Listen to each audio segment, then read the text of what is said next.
Tiger group सामाजिक चॅनलला follow करा, सबस्क्राईब करा, शेअर करा.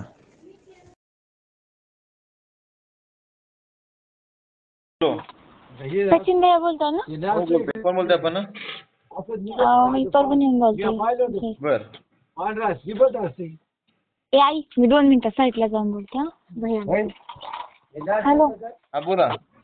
हा हॅलो भैया. अहो तेव्हा तुम्हाला कॉल केला ना मी एकदा. कधी? केला होता एकदा.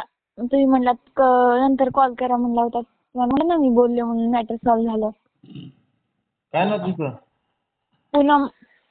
पूर्ण नाव? पूनम छगन बाहिते. बाईते? हा मी कॉल केलता भैया, पण तुम्हाला कसं लक्षात नसेल हो. म्हणजे तुमच्या मागं काही काम असते का? कधी फोन केला होता तुम्ही?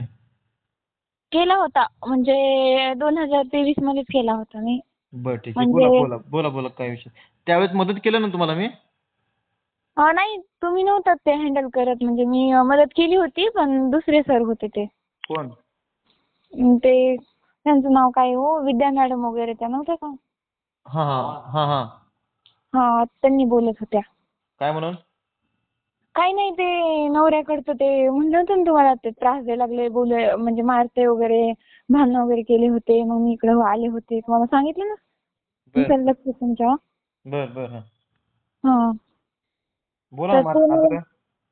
अहो ते ना मला आता धमकी द्यायला लागले. म्हणाले तुझ्या आईला उडून टाकतो, हे करतो. म्हणजे भैया मी माझ्या आईकडे, म्हणजे मला आई पप्पा नाही, कोणीच नाहीये. तर मी एकटीच राहते. म्हणजे आई बाबा म्हणजे आई पप्पा वारले तर, आणि माझ्या आजी आजीपाशी राहते मी. आता 2 लेकरं आहेत मला, एक मुलगा आणि एक मुलगी आहे. नवऱ्याचं नाव काय म्हणलं तुमचं? छगन नाव आहे.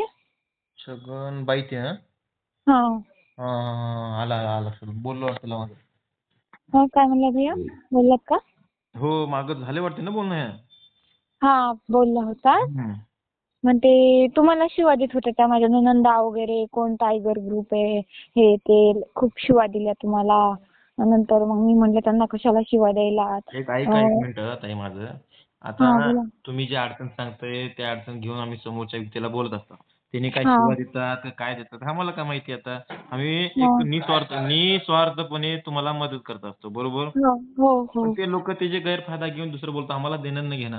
आमच्या समोर बोलू द्या ना, मग त्यांना कसं धडा शिकवतो बघा. हो ना. आता तुम्ही बोला, काय तुम्हाला काय मदत पाहिजे बोला.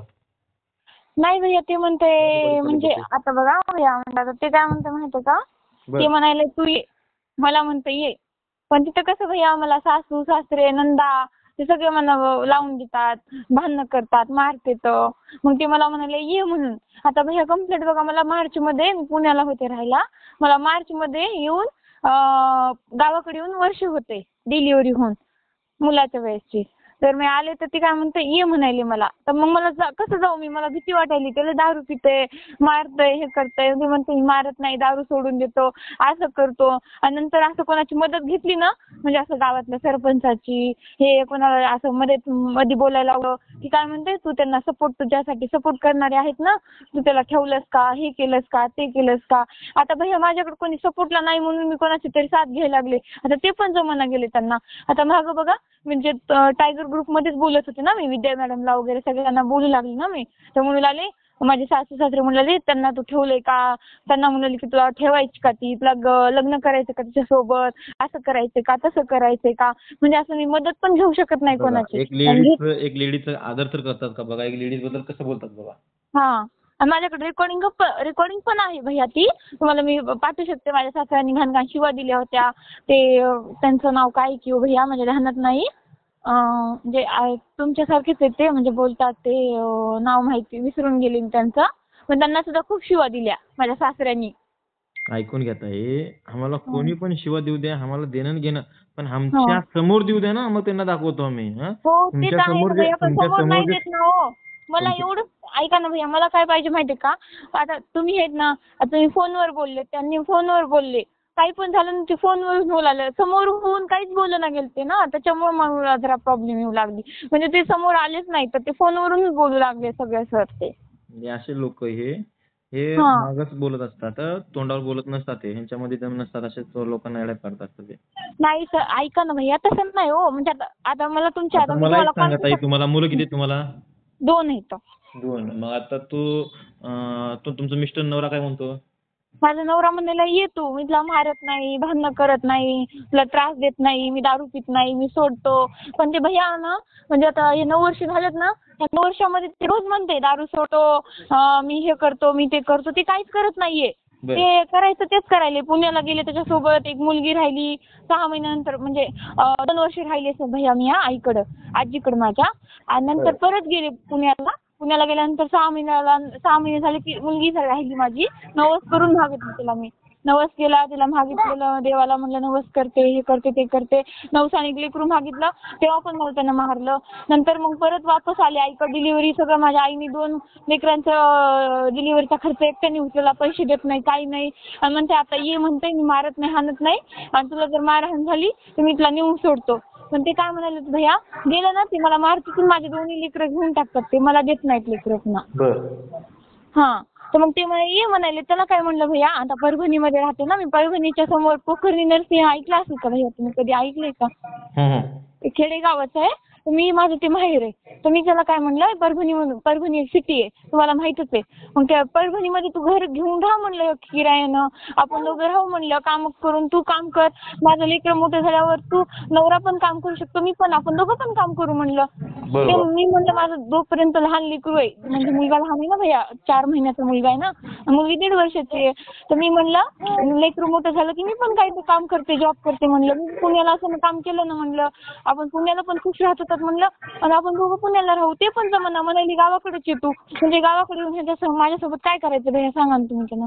त्याला काय करायचं नेमकं गावाकडं? बर. आणि नंतर असं तुम्हाला जर फोन केला ना, ते काय म्हणतात सगळ्याला, सरपंचाला वगैरे सगळ्याला सांगतात की ह्याला फोन करायली, त्याला फोन करायली, ह्याच्याकडून असं बोलायली, त्याच्याकडे ह्याचे फोन यायलेत, आम्हाला 2-2 वाजता फोन यायलेत, असं म्हणायले. मग आता ताई तुम्हाला काय करायचं? आता तुमचं मिस्टर तसं करतोय, तर नेमकं तुम्हाला काय करायचं आता?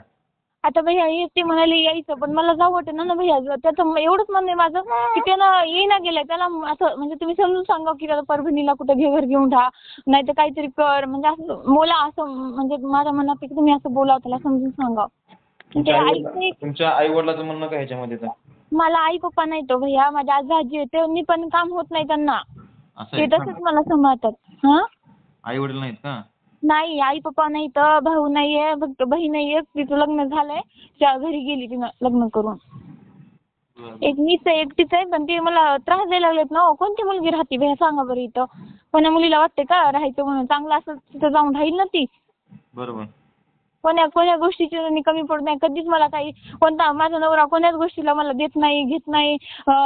कोणत्या म्हणजे आता म्हणजे कंप्लीट बघा 2 लेकरं झाले तसं माझी आई खर्च उचलायली, सगळं आजी खर्च उचलायली. पहिल्या मुलीला 40,000 रुपये लागले भैया. एवढी गरिबी असून माझ्या आजीनं काम हे करून माझ्या आजीनं 40,000 रुपये खर्च लागला. सरकारी हॉस्पिटलमध्ये झालं भैया तर सगळं होतंय का हो? काहीच लागत नाही, सांगा बरं घरामध्ये. तुम्ही पण काम करायचं ना ते? मी पण काम करत होते भैया. मी परभणीमध्ये ना परभणीच नाही सॉरी भैया, ते पुण्यामध्ये ना मोशीमध्ये चिमुळी फाटा माहितीये का भैया तुम्हाला? तिथं मी समर्थ कंपनीमध्ये जॉबला होते. तर तिथं मला असं 8-9 हजार रुपये पेमेंट पडत होते. तर मी एकटी घर चालवायची. त्यांना पण माझा नवरा पण देत होता मला, असं म्हणत नाही. ते त्यांनी पण आणायचे, सगळं करायचे. पण ते कसं माहितीये का, त्याला कसं ते दारू पित होता, भांडणं करून मारायचा, हेच व्हायचं. तरी मी माझं घर चालवायची. किती वेळेस मारलं भैया.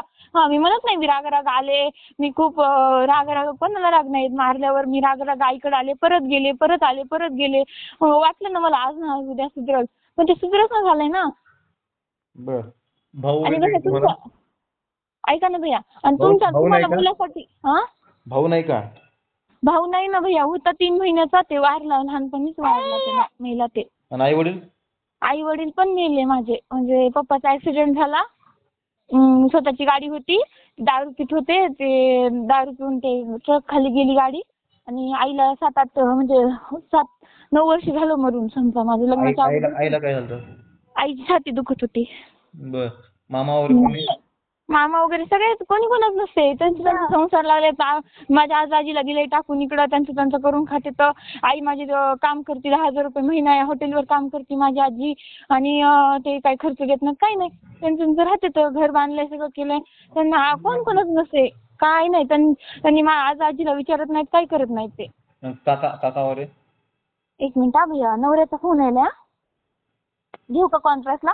नाही नाही कॉन्फरन्स घेऊ नका, मी बोलतो त्यांना बरोबर. हा हा. मिस्टरचं नाव काय म्हणलं तुमच्या? छगन. छगन बाईते ना? हा. हम्म. आणि म्हणजे कसं भैया आपण जरी चांगलं बोललं ना हो, तर ते काय म्हणतात ते दुसरंच अर्थ काढतात बघा. म्हणजे असं ते म्हणतात की तू असं करायला लागली, तसंच करायला लागेल. मला तुम्हाला बोलायसाठी ना भैया तुमचा मला पर्सनल नंबर भेटच ना गेला हो. मग तेव्हा तुमचा नंबर भेटला मला युट्यूबला. मग नंतर मी तसंच सेव्ह करून ठेवला.